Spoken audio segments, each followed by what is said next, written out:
Texas Chainsaw Massacre, we have a new killer and also a new victim coming to the game sometime soon. That date could be the end of this month, I'm guessing it is, and from other things that we know, it seems to be the end of November. So it should be kind of exciting to see these characters come into Intuition and see what they provide to the Texas Chainsaw Massacre experience. And we do have a bit of a teaser or trailer here, as officially released by the Texas Chainsaw Massacre official Twitter. Will you walk into my parlor, set a spider to a fly, and this is the trailer for it.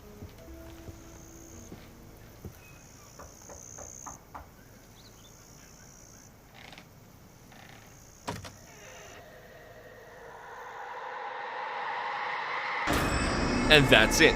That is pretty much it. So from that aspect there, we see a couple of things, obviously. We have the first part, highlighting the new victim, Danny. So this character has been leaked. There's been a couple of leaks for this game. We can talk about that now. I feel like at this point, the leaks are kind of exciting to talk about now instead of ruining the surprise, since now we can see the character, and I feel like we can talk about it. So we have Danny on screen right over here. This character is quite interesting, and as you can see from the scenery, we get to see the front exit extract as well on this map. As you see, that is the exit right there, or should be the exit close by to it. There seems to be an iframe there, well location, easy paveways, a lot of sunflowers to hide behind or hide within and camouflage yourself as you're exiting the front gate area somewhere over here. So that's something to keep in mind. And then with the Danny character, Danny seems to have an ability to keep things open for longer once fully investigated. So he spent some time trying to understand the mechanics of whatever exit is opening, and then from there, that exit will be opened without any disruptions from the family.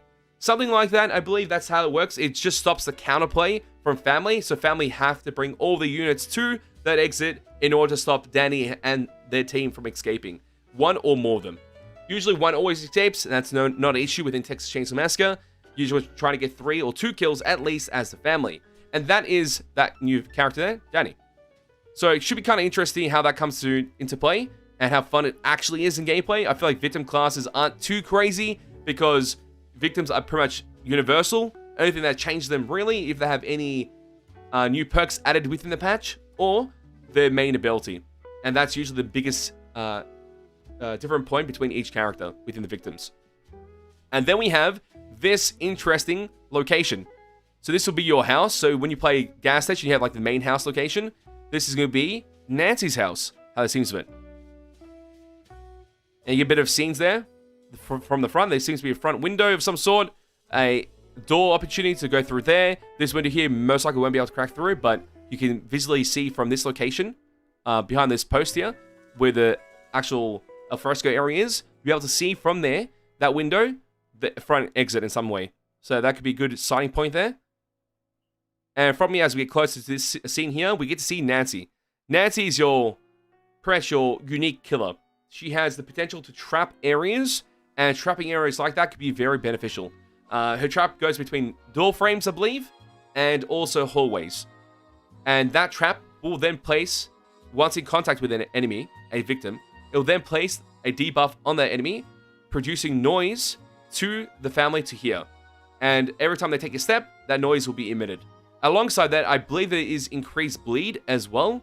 Could be wrong when they get in contact with that trap, or they take a damage instance when in contact with the trap. Same as Hitchhiker.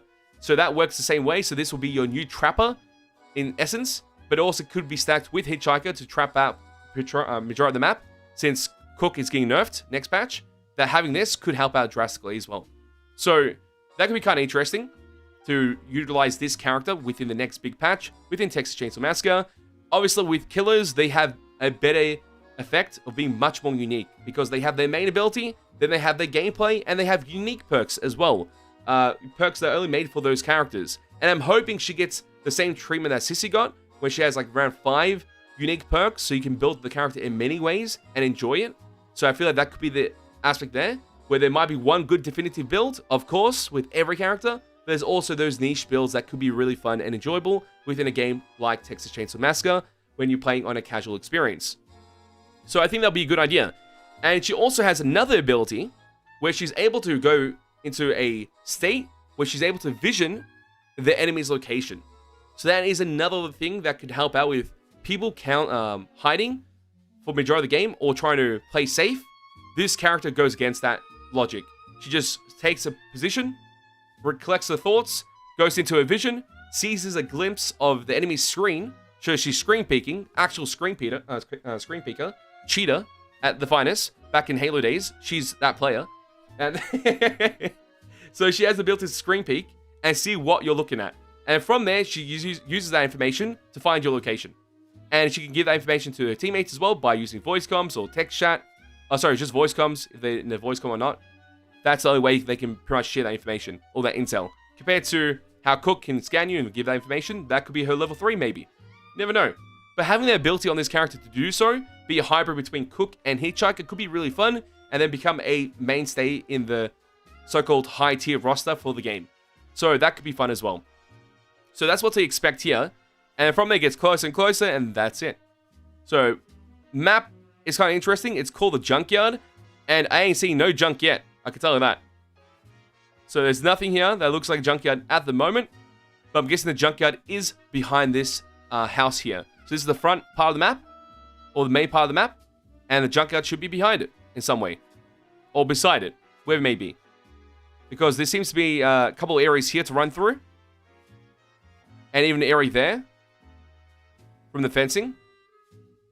Other than that, you can't really tell about the rest of the paths, except for this being an alfresco area, which maybe you can run through here and go around the actual building. Or it just stops there and enters like a doorway of some sort, like a side door. Don't know.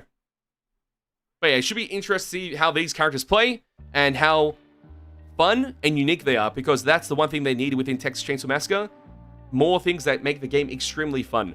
So I'm hoping that's the case here with these characters, and I'm excited to see what they can do when I get to actually play these characters on that day.